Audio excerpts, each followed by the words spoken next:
We're heading into the busiest time of the year for the video game industry, and that is E3 time, where that is starting around the next week here. And it leads me to kind of an uncomfortable question because of how much the industry has changed and what we saw, especially last year with the pandemic. And the question is, how relevant is E3 to the larger industry these days? And it really seems like things have kind of shifted. Last year, E3 was canceled, like everything was canceled, and no one had time to really plan all digital events kind of this soon into the height of the pandemic. This year, E3 is all digital. There is no physical event. So that is essentially a long period of days that are live streams. You can register for press access and fan access and special things like that, but there's no physical show you are going to, no hands-on with games, no in-person interviews, things like that. So it is fundamentally transformed. But I think even before the pandemic, there were kind of looming questions about E3's relevancy. It's run by the ESA, and more and more kind of major players of the industry, as the way to debut your games has shifted, have opted out of E3 as this kind of must attend, must show everything off deadline that comes around once a year. And so far, we've kind of seen the fruits of that beginning already in terms of how different developers and console manufacturers and everything in between are showing off their games. And we have this kind of collection now where E3 is still the biggest show. We also have Jeff Keighley's Summer Game Show, it's his own variant of E3. We have a bunch of smaller showcase shows, and then we have, kind of most importantly, a bunch of developers and publishers showing off their individual titles sort of whenever they want around this period. This has already kind of started in full force. Sony has famously not attended E3 for the past couple of years. It used to be this big kind of showdown where for years and years it was like Sony versus Microsoft versus Nintendo, and we give them all letter grades and see who won, and it was this big kind of contest among fanboys. And that hasn't really died down to a certain degree. Like, Sony is essentially no longer playing, and in the past week or so they debuted 20 new minutes of footage of Horizon Forbidden West, which is poised to be their big kind of fall release here. And it was a showcase that kind of got the news day all to itself. And this is one kind of trend we've seen with a lot of these bigger debuts, is you do not need to roll up all your news into one individual show that will be 2 hours and talked about for that day, but also there might be another show 3 hours later that people are talking about. So Horizon Zero Dawn, or Horizon Forbidden West, got its own, kind of news cycle for like 48 hours. And now today we're seeing that with EA. EA is also not an official E3 participant. They have their own kind of EA Play show, but they also decided to just debut the trailer for the new Battlefield game, Battlefield 2042, today, and show that off. And they are by far the biggest news story of the day.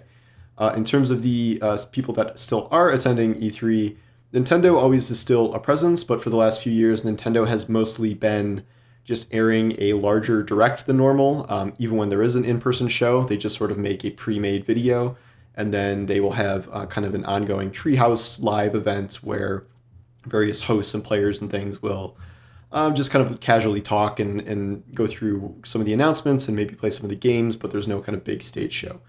The only ones who really kind of do this with E3 these days are Microsoft and Ubisoft. Activision, one of the largest publishers, has been bowing out for years also. Activision Blizzard has BlizzCon, but that has not borne much fruit lately because of Blizzard's slow production. So the only real game that Activision has to produce is the new Call of Duty, which comes out every year on the dot. And they have decided this year, which was announced today, that they will be not debuting that in as a part of E3, as a part of one of the other console showcases, or in any capacity. They will be showing it off in Warzone, in a Warzone event, sometime later this year. And this kind of really speaks to how much things have changed now, because we saw this last year where they were debuting stuff from throughout Warzone 2 with Black Ops, and there are all these mechanisms for delivery now where we don't need these kind of set E3 shows. Microsoft still does this because they could do their own show, but they are kind of the largest presence at E3 now, and E3 is a good format for them to kind of blend software and kind of program announcements. they do show off, a good showcase of games, but they're always really trying to plug Game Pass as well.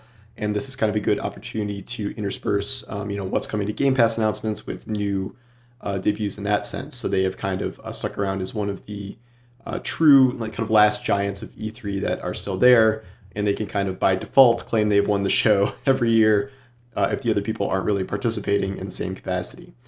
And it's gotten to the point where it's just, E3 can be uncomfortable because we have seen many, many examples and kind of learned behind the scenes info of how some developers over the years, like, they have viewed E3 as such like a must hit milestone, like you have to impress at E3, that a lot of them have thrown together like demos and, live gameplay that was not remotely representative of the final product. These like vertical slices that kind of show the concept of what the game could be or should be, but then never actually materialize in the same way, which leads to this kind of disconnect between what was shown at the big E3 debut and then what actually comes out a while later. I think we first saw this with Watch Dogs, but it's happened with Anthem. It happened with Cyberpunk. Like, it has happened kind of across the board to the point where it can do more harm than good if you are rushing to meet this like hard E3 deadline of getting something out and being a part of the show. And if you're not part of the show, it's like, condemnation of your workflow and things like that. And I don't think it needs to be that way. I think that fans are becoming more and more okay with developers and publishers showing off their games on their own terms. I think everyone is sort of sick of seeing a cinematic trailer for a game and then not hearing anything about it for 3 years, 4 years, something like that. And people are okay with games kind of debuting closer to actual release, which is something we've moved more toward. So I'm not calling to abolish E3 or anything. It's just that I do think its influence has waned quite a bit, and we're seeing maybe half the amount of studios and stuff that are there compared to where there used to be, and everyone else is sort of just doing their own thing, like debuting 20 minutes of gameplay here, a trailer there, announcing your game within a battle royale. Like, the sky is kind of the limit at this point, and E3 as this like one fixture is not really quite a thing anymore. And I don't think this is going to change much once it goes back to being an in-person show.